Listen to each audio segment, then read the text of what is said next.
Not long ago, my girlfriend Jam got really sick with an autoimmune disease. Akala ko noon mawawala ko siya. We were in and out of the hospital, sobrang hirap ng pinagdaanan namin noon. Doon ko na-realize na we haven't done half of the things we've always dreamed of. After those rock bottom moments of our life, now that she's better, we made a promise to ourselves to live slower, enjoyin lang ang buhay, and make as many memories as we can habang kaya pa. Today's adventure, 16 hours ang drive namin pabalik sa probinsya namin sa Canada. And along the way nga, naisipan namin mag-hike muna dito. And nag-stop over kami along the way. Ito yung view na nakita namin. Love! Oh, wow! Oh my gosh! Hindi nga kami makapaniwala sa nakita namin. Straight out of fairytale ang lugar na to. Guys, ang ganda!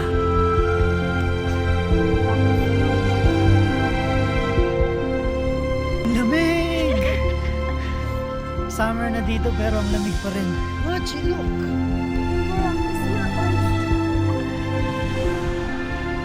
Mag-hike kami and medyo umuulan siya. Hopefully hindi siya lumakas dahil pupush pa rin namin mag-hike. Lalo na nakahanap kami ng costume. Ayan o. Ako naka-coat. Nakarating na kami sa bungad ng Johnston Canyon sa Banff Provincial Park nga pala to. Short hike lang naman gagawin namin ngayon. And hindi siya mahirap dahil sementado na yung lalakaran namin. Daanan talaga. So hindi na siya yung parang, alam mo, yung virgin forest. So ang pupuntahan namin is Lower Falls. 1.5 kilometer away lang siya. Ganda oh! May dalawang falls kami pwedeng puntahan, ang Lower Falls at ang Upper Falls. Pero hanggang Lower Falls lang kami. 8 hours pa ang de-drive namin after dito. Guys, may problema kami. Halos wala pa kami sa kalahati. Tingnan nyo naman. Ay, nako, bata talaga. Ay, naku kamochi. Palakarin na lang natin. Wala na tayong magagawa.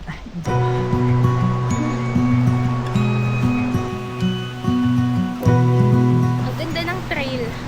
Kasi, Yeah, super easy siya. ano siya, talagang inayos nila para safe. Para to sa mga may rayuma, ang mga arthritis, easy lang to. Ang ano lang, sobrang daming tao, no? Oo. Parang talagang tourist spot na siya. Ba't nakakayo na dito, Park? May paas, oh. Grabe. Hindi ako. Hindi nga. Yeah. May fear of heights ka ba? Mga kalula pala talaga kasi, oh. Ang taas. Grabe, ang ganda. Tingnan niyo si Machi. Grabe ang putik, maulang kasi dito.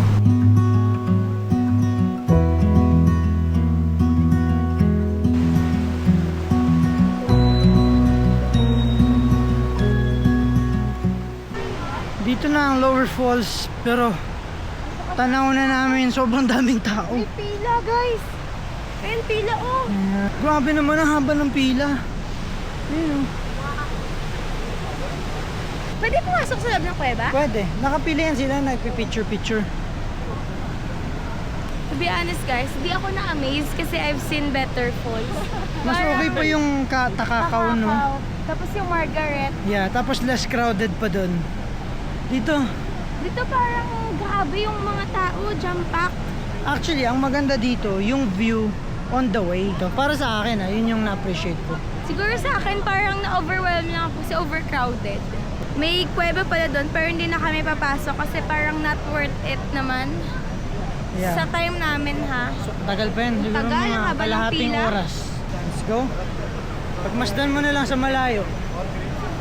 Ito na ang Johnston Canyon. Kaya siya tinawag na canyon kasi yun yung canyon, dadaanan mo. Ano na lang to, add-on na lang tong falls.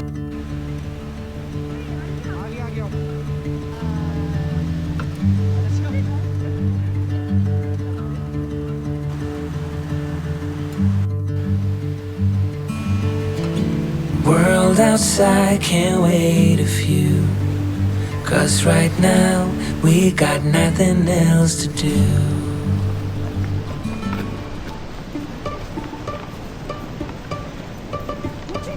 Mochi! Nabitawan nga ni Jem nang may hinabol si Moching squirrel. Nakakatakot lang dahil nasa bungad kami ng bangin nito. Buti na lang talaga at safe si Mochi dahil hanggang sa butas lang ng mga batong ito, hinabol ni Mochi yung squirrel. May hinabol na squirrel si Mochi. Ay, bad, Mochi. Bad. Ay. Bakit? Ano? What if nag-video ako kasi may surprise pala ako sa'yo? What if magpo-propose pala ako sa'yo? Ganto? May nag-propose na ako sa'yo ah. Ba't ayaw mo dito? No, hindi naman ako ready. Kaya dapat naka-ready ka lagi. Lalo na mga nasa year 7 na tayo ng relationship natin. Dapat nagre-ready ka na. Nang ano? Ba't nagpo-propose ka? Nag-propose ka naman. I mean sa mga taong nanonood, pag umabot na kayo sa mga 4 years of your relationship, bawat gala nyo, dapat nagre-ready na kayo, girls. Kasi hindi nyo alam, may So, balak dapat na laging yan. may nails. May plano na yung May mga nails. boyfriend nyo. Holy. Nakabalik na kami sa parking lot. Balik biyahe na ulit, papuntang British Columbia. Labas nga dito ay nakakita pa kami ng grizzly bear. Mas masaya talaga ang gala pag biglaan. Yung hindi plinano. Ayun o, grizzly bear! Ang laki! Stop ka muna! Oh, bawal daw mag-stop. Wow! Kung umabot ka dito, maraming salamat sa pagsubaybay ng video namin. Baka hindi ka pa nakapag-like, baka hindi ka pa rin nakapag-subscribe. Gawin mo na dahil hanggang dito na lang muna. See you sa next adventure ng Jam and Jack.